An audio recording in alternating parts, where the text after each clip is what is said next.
we thought that car couldn't get any better looking. It looks hell of awesome this weekend. What's he going to do with the hybrid system? And what's your comfort level / excitement level for this new era, I guess, in IndyCar racing? Well, yes, firstly, the car does look very good. Get the brand new insurance livery, a one-off livery for this weekend. And a fitting place for our first hybrid event.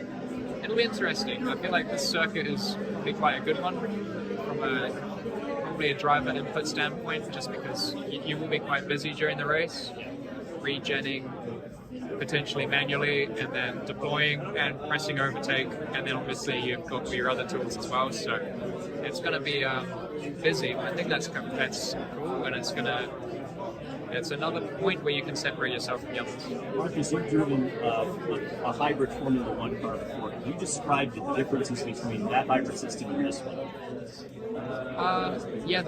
The differences are essentially it's very similar. It's the same concept.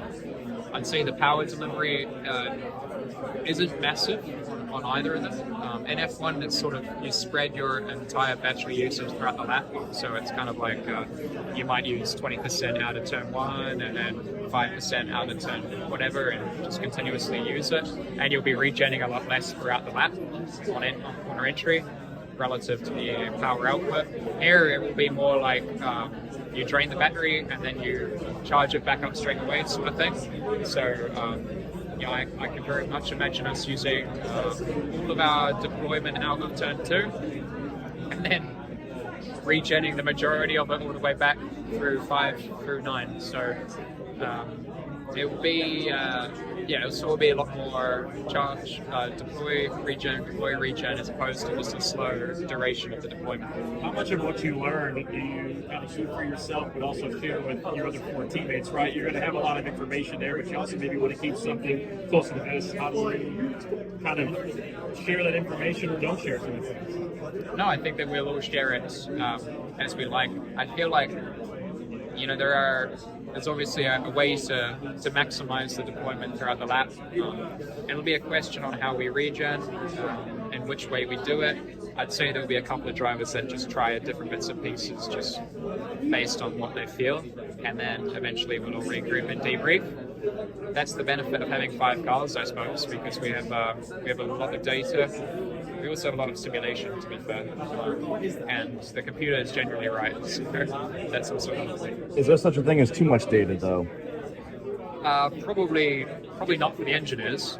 I think the engineers are sort of used to it, and for us, I guess we try and pick out the points that are most relevant for performance, and then just nice keep it basic. I mean, what we gain on deploying it perfectly throughout the lap might not be worth more than doing the perfect lap. So that's a factor as well. Given that you've driven this track last year, what's your comfort level coming back to this track for your second go around here at Mid-Ohio? It's nice to come back to a circuit. It's been repaved as well, so I think that it's going to be a lot smoother and grippier. I mean, Hench did a couple of laps yesterday. He mentioned that it was completely different, seeing as though there's no bumps through turn 2 and also turn 12. So I feel like in these sections you'll be able to roll a bit more speed, so that's cool.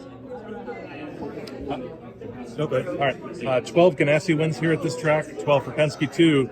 Does that momentum continue, or does the hybrid sort of put a little question mark on if the team can continue to be successful here? Who knows? I mean, really, who knows? It'll be, I have the impression that the hybrid being heavier, it's going to create a bigger delta to the good and bad balanced cars. So, with a bit more weight rearwards and obviously 100 and something pounds more, whatever balance you have is going to be exaggerated. So it'll be even more important to nail it. Do you predict during qualifying now that you're going to have to do a push lap and then have to do a regen lap, or can you regen enough while you're doing a push lap that you could do 2 consecutive push laps? I think it will depend from circuit to circuit. Probably not this place, because you have a long time to regen through the infield, and you also have time to regen through 11 and 12, and then before 2. So I think that you will always be able to have a full battery. And you mentioned manual regen. Is that something you're going to have to manage as well, or is it all going to get taken care of under braking? No, I think we'll do a fair bit of manual regen. It'll depend from driver to driver, but this is something that I'll find out in first practice. Trenton Worsham with Frontstretch.com. Come back for more great racing videos. And if you like us, don't forget to hit the subscribe button.